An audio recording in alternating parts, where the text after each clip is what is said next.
गेल्या महिन्याभरापासून बुलढाणा जिल्ह्यात मुसळधार पाऊस होत आहे। सिंदखेडराजा तालुक्यामध्ये सर्वात जास्त ढगफुटी सदृश्य पाऊस झाला आहे। त्यामुळे शेतामध्ये पाणी साचले आहे आणि तलावाच्या स्वरूपाने आपण पाहू शकतो की या शेतामध्ये हे किनगावराजा सर्कलमधलं हे शेत आहे। पळसखेड चक्का या भागातील शेतामधली सगळी कपाशी पूर्ण पाण्यात बुडालेली आहे। काल खूप पाणी होतं, आज 24 तास उलटून गेल्यावर सुद्धा अजूनही पाणी आहे। शेतातलं 12 एकरची जी कपाशी ती पूर्ण नष्ट झालेली आहे।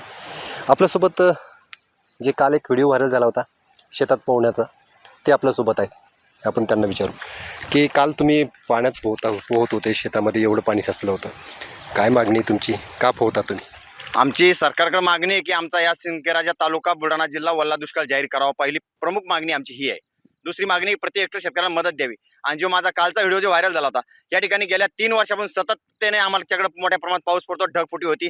या ठिकाणी शेतकऱ्याचे होते नव्हते सगळे पीक उद्ध्वस्त झाले। शेतकरी आता जगेल की नाही जगेल हा परिस्थिती निर्माण झाली। म्हणून नाविलाजाने काल माझ्या शेतामध्ये मला पोहावं लागलं। पावता पावता जर जीव जरी गेला तर माझा प्राण जाणार नाही, पण माझी या ठिकाणी बलिदान होईल ही भावनेने मी या ठिकाणी केलं। सरकार जर आमच्याकडे लक्ष देत नसेल तर येणाऱ्या काळामध्ये आम्ही जल समाधीची इशारा या ठिकाणी दिलेला आहे। जवळच पातळगंगा नदी आहे।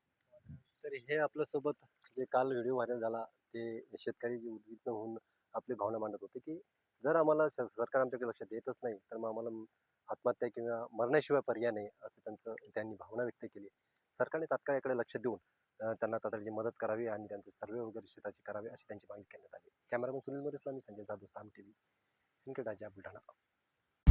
आता isakal.com आहे देशातील नंबर 1 ची मराठी न्यूज वेबसाईट। प्रत्येक अपडेटसाठी isakal.com ला नक्की भेट द्या।